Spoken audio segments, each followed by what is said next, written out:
ఇండియాకి సంబంధించిన ఒక షిప్ మయూరి నారి, ఇది గుజరాత్ లోని కాండ్లా పోర్టుకు వస్తుంది అనమాట. ఆయిల్ తీసుకుని కొన్ని లక్షల బ్యారెల్స్ ఆయిల్ తీసుకుని వస్తుంది. ఇది థాయిలాండ్ ఫ్లాగ్ తోటి ఉంటది అనమాట. కానీ అది ఆయిల్ పట్టుకొచ్చేది మాత్రం ఇండియా కాండ్లా పోర్టుకి, అక్కడ ఉన్న రిఫైనరీస్ కి పట్టుకొస్తుంది మయూరి నారి.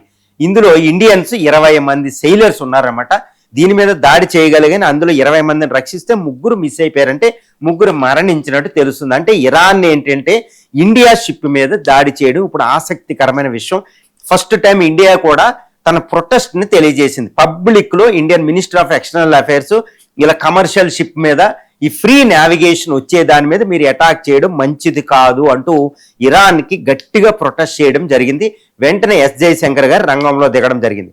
అసలు ఏం జరుగుతుందంటే ఫిబ్రవరి 28న, అంటే చూడండి ఫిబ్రవరి 28న ఇరాన్ అమెరికా యుద్ధం మొదలైనప్పటి నుంచి ఇరాన్ ఏంటంటే ఒక దేశం షిప్ని మాత్రం అలౌ చేస్తుంది, అది చైనా షిప్ని అది హర్ముజ్ స్ట్రైట్ ద్వారా పంపిస్తుంది. ఇప్పటి వరకు గత 13 రోజులుగా 1.2 బిలియన్ బ్యారెల్స్ చైనా ఈ దిగుమతి చేసుకుంది. చైనా షిప్లు నిరాటంకంగా అక్కడ నుంచి వెళ్తున్నాయి. కానీ ఇండియా షిప్లు మాత్రం వెళ్ళడంలో కేవలం ఇప్పటి వరకు పరిమళ అని పుష్పక్ అనే 2 షిప్లు మాత్రమే ఇరాన్ పంపించింది. ఇప్పుడు 3వ షిప్ని అటాక్ చేసింది. ఇప్పటి వరకు ఇండియా 2 షిప్లని అటాక్ చేసింది.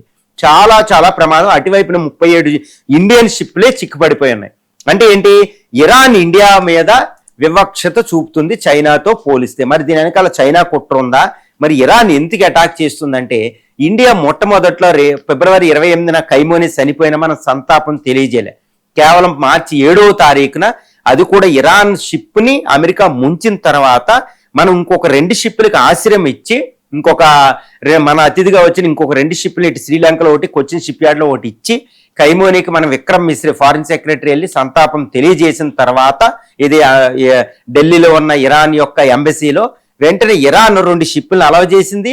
మనకు మంచిగానే ఉంది. కానీ ఇప్పుడు 3వ షిప్ని అటాక్ చేసింది. కారణం ఏంటి అంటే ఇక్కడ ఒక ప్రధానంగా 2 కారణాలు చూడాలి. ఒకటి ఏంటంటే ఇరాన్ వ్యూహం ఏంటంటే ఇండియా లాంటి దేశాలు ఆయిల్తో కటకటలాడి అమెరికా అధ్యక్షుడి మీద ప్రెజర్ తెచ్చి ఇరాన్ యుద్ధాన్ని ముగించాలి అనే ఒక దాంట్లో భాగంగా ఇండియా షిప్ని అటాక్ చేసి ఉండొచ్చు, లేదా చైనా కుట్రతోటి అటాక్ చేయొచ్చు. ఎందుకంటే చైనా షిప్పులు నిరాటంకంగా అక్కడ నుంచి వెళ్తున్నాయి.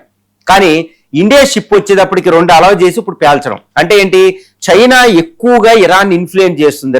రష్యా ఒకటి, చైనా ఒకటి. చైనా ముఖ్యంగా ఇండియాకి ఎగ్నెస్ట్ గా పనిచేస్తుంది. ఎందుకంటే చైనా ఆయిల్ వెళ్ళిపోతుంది, ఇండియా ఆయిల్ వెళ్ళకపోతే ఇండియా గ్రోత్ రేట్ పడిపోతుంది.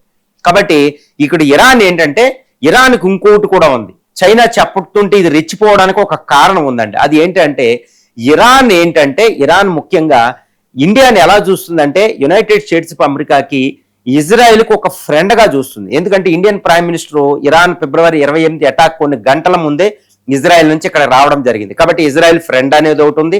2 గల్ఫ్ సున్నీ కంట్రీస్ ఇరాన్ బద్ద శత్రువులైన సౌదీ అరేబియా, యుఏఈ, ఖతార్, బహ్రెయిన్తో ఇండియన్ ప్రైమ్ మినిస్టర్ డైరెక్ట్ గా మాట్లాడి అక్కడ ఇరాన్ అటాక్ని ప్రైమ్ మినిస్టర్ క్రిటిసైజ్ చేయడం జరిగింది. కాబట్టి ఇరాన్ ఇండియాని వీళ్ళ ఫ్రెండ్ గా చూస్తుంది. కానీ ఇరాన్కు అసూయ, అసలు ఇండియా మా వైపు ఎందుకు మాట్లాడడం లేదని. కానీ ఇండియా ఏంటంటే అక్కడ 90 లక్షల మంది ఇండియన్స్ ఉన్నారు, వాళ్ళని ప్రొటెక్ట్ చేసుకోవాలి, సుప్రీం నేషనల్ ఇంట్రెస్ట్. కాబట్టి వాళ్ళకి తెలియజేసింది. అంతేగాని ఇరాన్ వైపు దూరం ఉన్నట్టు కాదు. కానీ ఇరాన్ మాకు చైనా, రష్యా లాగా హెల్ప్ చేయాలని ఒకటి అనుకోవడం మాత్రం ఇరాన్ది తప్పే. ఇప్పుడు ప్రస్తుతం చెప్పాలంటే ఇండియా నౌకని అది అటాక్ చేసి 2వ నౌకని ఇరాన్ చాలా పెద్ద తప్పిదం చేసిందని చెప్పొచ్చు. ఎందుకంటే ఇండియాకు ఒకటి ఉంది, న్యూట్రల్ స్టాన్స్. అంటే ఇటువైపు ఉంటది, అటువైపు ఉంటది, ఏ దేశం పక్షం వహించదు. కేవలం తన ఎనర్జీ సెక్యూరిటీని ఇండియన్స్ అక్కడ ఉన్న 90 లక్షల మందిని, ఎందుకంటే ఇరాన్ విచ్చలవిడిగి అటాక్ చేస్తుంటే మనకి 90 లక్షల మంది అక్కడ ఆపదలో ఉన్నారు. మరి వాళ్ళని రక్షించుకోవాల్సిన అవసరం ఇండియాకు ఉంటది.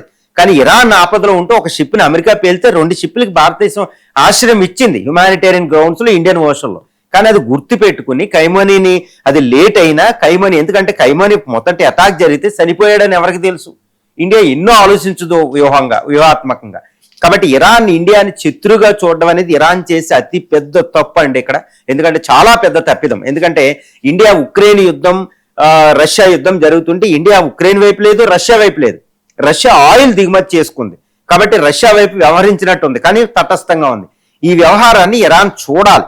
ఎందుకంటే ఇరాన్ అనవసరంగా నేను షాంఘైలో ఉన్నాను, ఇది ఉన్నాను, చైనా రష్యాలు సపోర్ట్ ఉంది, ఇండియా ఎందుకు సపోర్ట్ చేయకూడదు అనుకుని ఇండియా షిప్ ని అటాక్ చేయడం అనేది ఇరాన్ లాంగ్ టర్మ్ లో దీర్ఘకాలికంగా చాలా నష్టపోతుంది అక్కడ. ఇప్పుడు ఇండియా ఏంటంటే చాలా సుదీర్ఘంగా పబ్లిక్ స్టేట్మెంట్ ఇవ్వాల్సి వచ్చింది. అలాంటి స్టేట్మెంట్ ఎప్పుడు ఇవ్వదన్నమాట.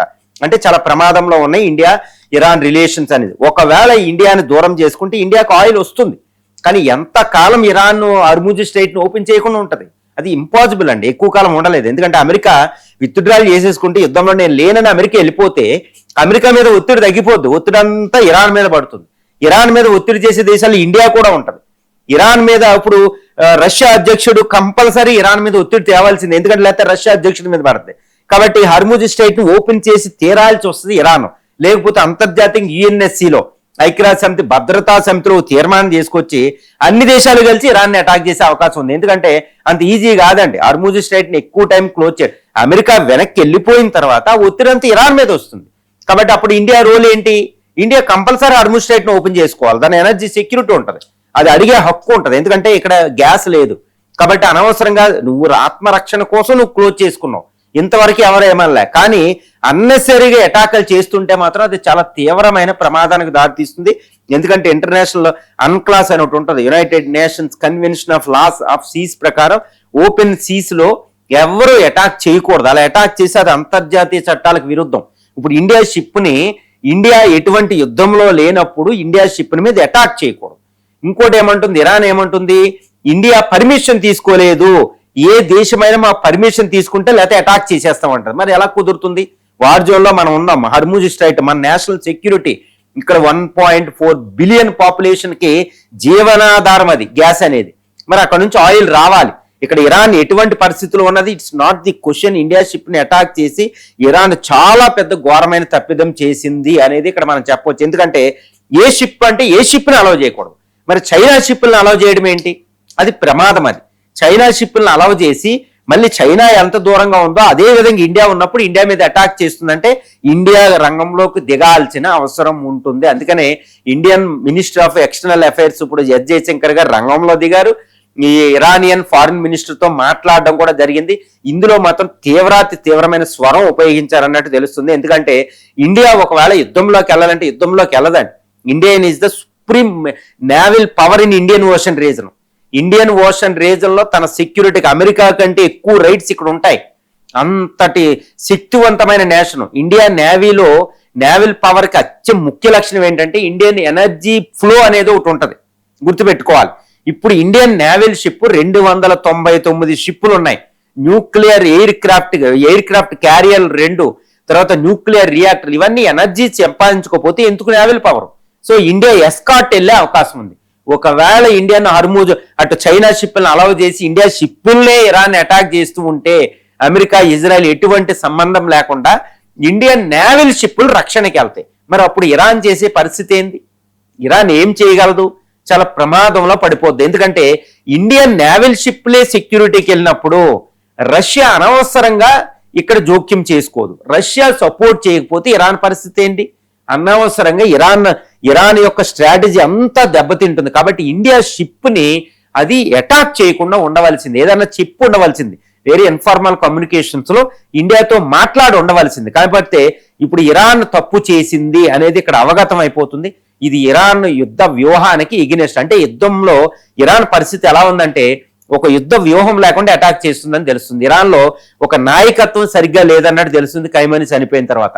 ఇది చాలా పెద్ద ప్రమాదం చేసింది అనవసరంగా ఇండియా చిత్రం చేసుకుని. ఎందుకంటే ఇరాన్ షిప్ ఇప్పటికీ కూడా కొచ్చిన్లో ఆశ్రయం పొందుంది. 200 మంది నావికుల్ని మనం ఆశ్రయం ఇస్తున్నాం. ఇండియన్ ఓషన్ లో అమెరికా కూడా వార్నింగ్ ఇచ్చాం, ఇండియా వార్నింగ్ ఇచ్చింది, అనవసరంగా ఇండియన్ ఓషన్ రీజన్ లో ఇరాన్ ని అటాక్ చేయొద్దు, we're the security provider in this region, నువ్వు ఇలాంటి చేయడం కుదరదని అమెరికాకి చెప్పడం జరిగింది. కాబట్టి 2 షిప్లు ఇక్కడ క్షేమంగా ఉన్నాయి. కాబట్టి ఇలాంటి సమయంలో ఇండియాని దూరం చేసుకోవడం అంటే ఇరాన్కు ఒక యుద్ధ వ్యూహం లేదనేది, ఒక తప్పిదం అనేది మనకి ఇక్కడ అర్థమైపోతుంది.